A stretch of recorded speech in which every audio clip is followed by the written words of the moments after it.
Streets social media mandinoswera ndichiona nhasi handisi mastreets nhasi ndaita kufambira nyaya dzachona handiti ndine muimbi mukuru aiwa munoziva haasi munyowani mugemu rachona wandoda kuti ndinge ndiri ndinosvitsa kwamuri imimi mo makasununguka kunyora comment section kuti munofungei nezvemuimbi uyu munhu wenyu handiti munhu wenyu zviri kudidi imenyu baba muda sei mushe aiwa mabasa enyu anorarama kusvika narini aiwa mapenyu imenyu handiti so vamwe vari kutanga kukuonai nhasi handiti varipo vamwe vari kutanga kukuonai nhasi vangada kuziva kuti munombonzani mukuru okay indonzi Mustafa aka Mostivity mangoma muri mazera alright vangada kuziva zvakare kuti nyaya dzemumhanzi makadzitanga rini also ndiani akakuinspirei kuti munge muri munopinda munyaya dzemumhanzi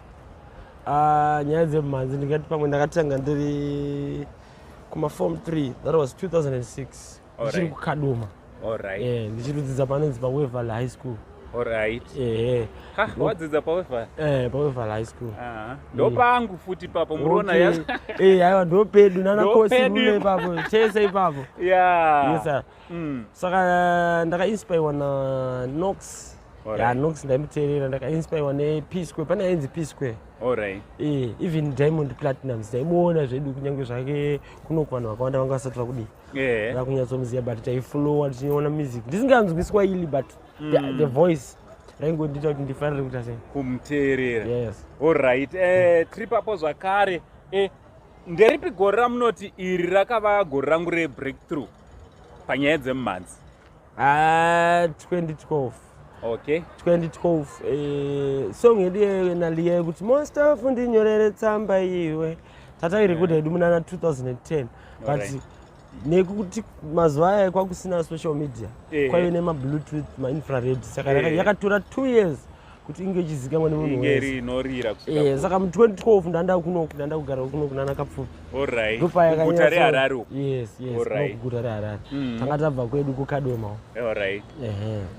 ndeichokwadi ameno zvakangosikwa zvakadii ameno munozoona sei panyaya yemusic industry kuti kune vamwe vari kune dzimwe nzvimbo sekukadoma kwandakabva ini newe kurira kwevanhu vari kukadoma nekwevanhu vari muharare ameno unopa evaluata usei papa ipapo I think inguva yaMwari maonero angu because mukatarisa song yekuti Mustafa ndinyorere tsamba iyo yanaliyaka yakarira tiri kukadoma of which taitoirekodha kurimuka kugeto taitorekodhera mukitchen of which handione kunge zvinokonzera nyange uri kwamurehwa nyange uri kubhikita as long as song ichinakidza iri hit mwari kana vangoti zviendeke zvinotongoitika zviri ikoko so pari zvino timbotarisa macurrent projects amuri kuita kana kuti makareleasa maimanje neamuri kuda kureleasa ndezvinhu zviri kupisa zvamakagandira vanhu uye vanogona kuzviwana papi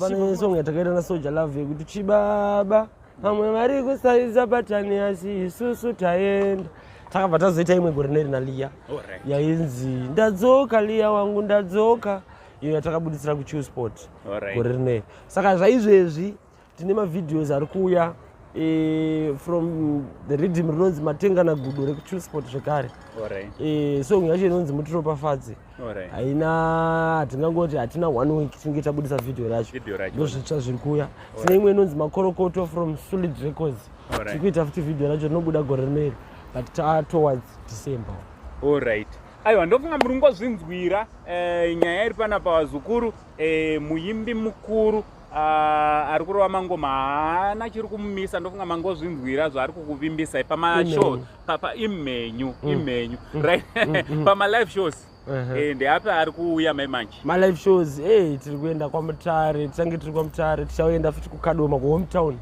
kusandisiye aiwa musare kukwekwe tinenge tiriko kugweru futi tinenge tiriko bhindura kwakangara kudhemu tinenge tisangana mashows aripo zvokuti hamusi kumira aiwa hatisi tikamira tinokuwara nenzara ndizvozvo aiwa kufadza ivavava masupporters ndovaridzi vedu chokwadi so pamasocial media platforms Facebook, Instagram, Twitter nepano paYouTube. Vanongoenda @Mustafa Mutiwa. @Mustafa Mutiwa. Munobva matoona zvinhu zvenyu zvese zvamuri kuda ipapo. Alright, so zvachaita futi taisa pa first pinned comment. Enda ipapo muno subscribe, kufollow nekulike. Itai zvese tisupport Mustafa Mostivity. Aiwa. Chimbowarwera ichi freestyle. Kana kuti usati warowa ngachiite chokupesa api mashoko angada kutaura kune vese vanokusapota from day one kusvika nhasi. Kune vese vanonditsigira kusvika kubva tichitanga kusvika nhasi ndoda kukutendai zvisingaiti. Handikwanise kukutendai zvamunogutsikana nazvo nekuti makawandisa. Ndoda kukutendai chose, ndokukumbirai kuti murambe muchitisapota muchititsigira patinenge takanganisawo munoita muchitigadzirisa kuti no zvinoda kuti zvinzwai ndokuti tirambe tichisimuka. Kozouyawo kune vanotibatsirawo vanoita kuti zvinhu zvinyatsoenda kumberi the likes of Kosi Rules from Kadoma. Ndinosimbisa chibaba the likes of Kosi Rula chimundara chedu imenyu Kosi chibaba. Tichiuya kuno kuHarare Sport Records ndo yatakamira nayo. Saka tinotenda naribe imenyu. Aiwa ngazoende mberi. Aiwa tinokutendai nemukana wamatipa kuti tinge tiri tinokurukura tinotaura tese chikushuwirai a brighter future. Chiramba muchienda mberi. Mudhara. Mostivity imenyu chivarora freestyle. Tobva tavhara takadaro. Gondo harishai rinononga chero marara akanga nyimo anenge avangarara ziva tunhu twako iwewe wakanyarara nekuti varipo vanoda zvigoparara handisi kuomoka kana kuti kugodoka si hakuna munhu anoda homwe yaka saka unotofondoka kuti zvigozoshanduka mangwana vanhu vasazongokutendeka iko kutendekwa ndokuti zvigoendeka nekuti ukasashorwa mapfumo ngangosendeka unotofondoka kuti zvigozoshanduka mangwana vanhu vasazongoku musacheperwe aiwa from Uncle Saint na Mostivity much love.